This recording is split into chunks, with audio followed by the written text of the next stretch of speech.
Hello my dear students, welcome to my new video. Today I will be starting with complex analysis, the second part of MAT 201. Welcome.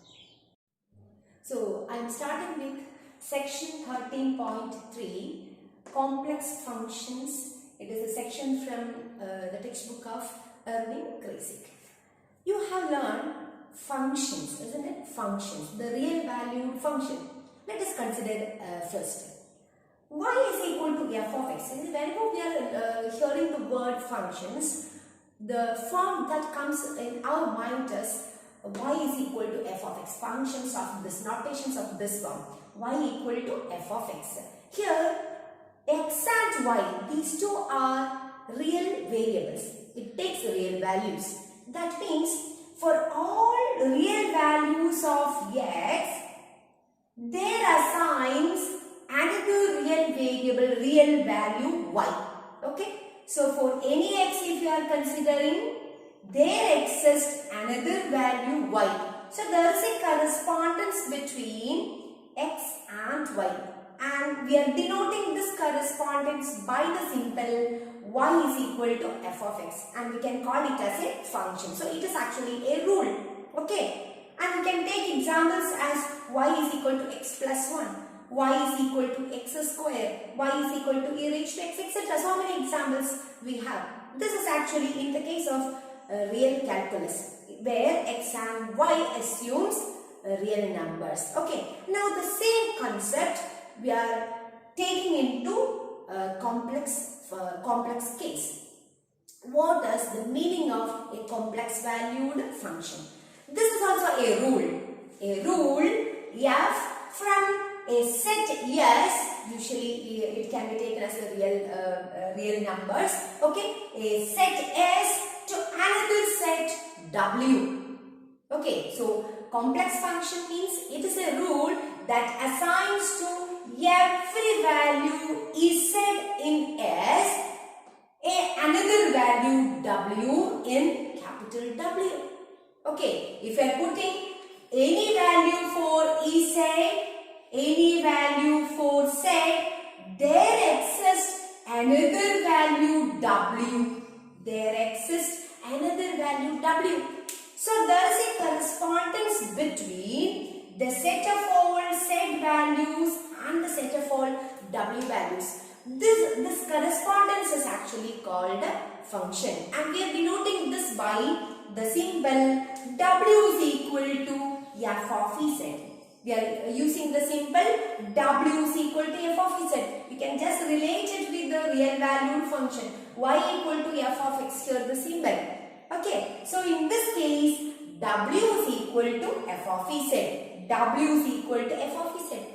And you can write examples of complex valued function. This is actually called the complex valued function. And you can take examples. W is equal to z plus 1. It is a complex valued function. W is equal to z square. It is a complex valued function. W is equal to e raised to z. This is actually the complex exponential function.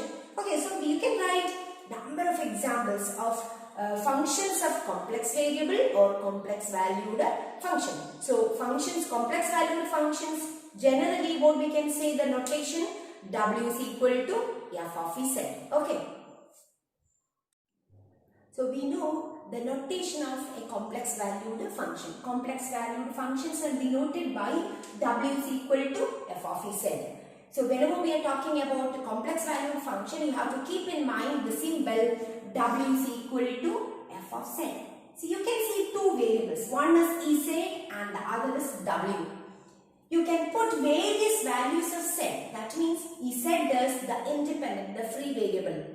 Based on different values of z, you will get the corresponding values of W. So W is always depending on z. W is always depending on z. So W is said to be the dependent variable. And usually we are denoting, we are taking z as, z means it is a complex variable, W is also a complex variable. Okay, since its values are varying. So z is always taking in the form x plus iy. You might have learned complex numbers.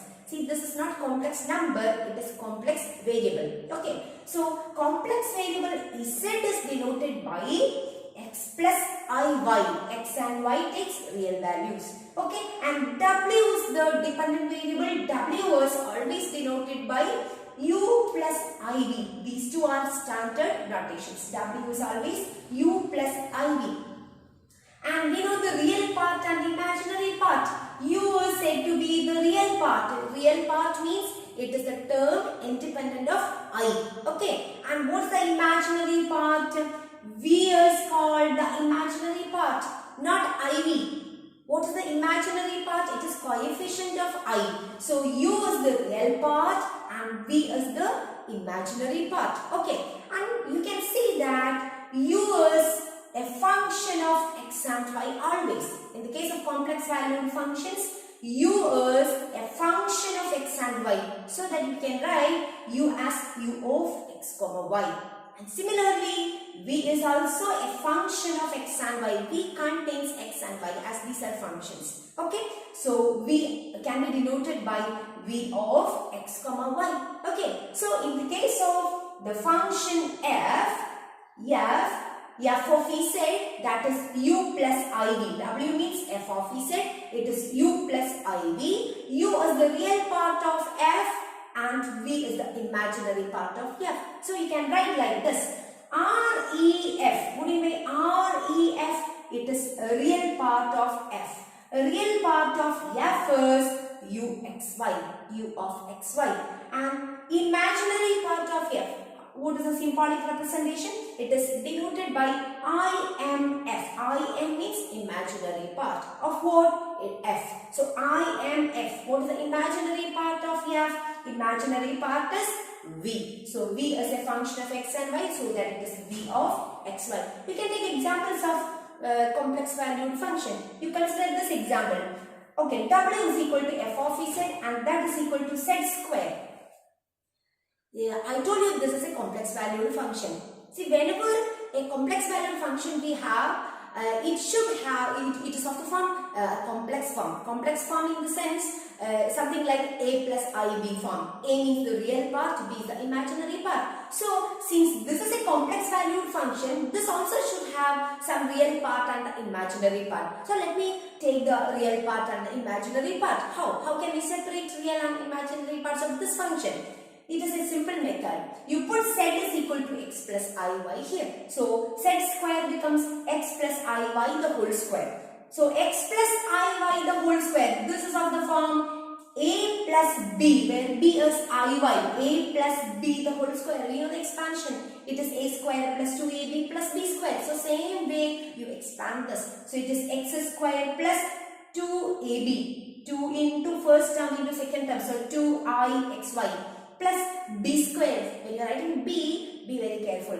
B is iy. So, iy the whole square. Iy the whole square. So, this is x square plus 2ixy. And what about iy the whole square? It is I square y square. You have to square these two factors. Okay. So, what is I square? I square, always I square is minus 1. So keep in mind this. I square, what is the value of I square? I, we know it is I is equal to root minus 1. I is equal to root minus 1. So I square is minus 1. Okay, so I y the whole square is minus y square. Now you collect the terms independent of I. What are they? X square here, x square, it is independent of I, and minus y square is independent of I. You just write these two terms adjacent. So x square minus y square plus I into 2xy. So what about the real part?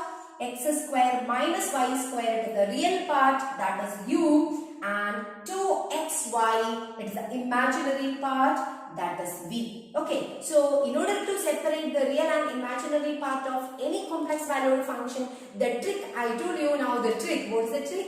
Put z is equal to x plus iy, okay, and w we know, w, what is w? W is denoted by, it is u plus iv. Okay, so in the place of w, it is u plus iv. So one complex function equal to another complex function. Okay, two complex forms are equal. How you equate these two complex forms? Real part can be equated and imaginary part can be equated. So from this, if you want, you can write u is equal to, what is u? X square minus y square. It is the real part, and imaginary part b is equal to 2xy. So in all these types of questions, you can separate the real and imaginary parts like this. Okay.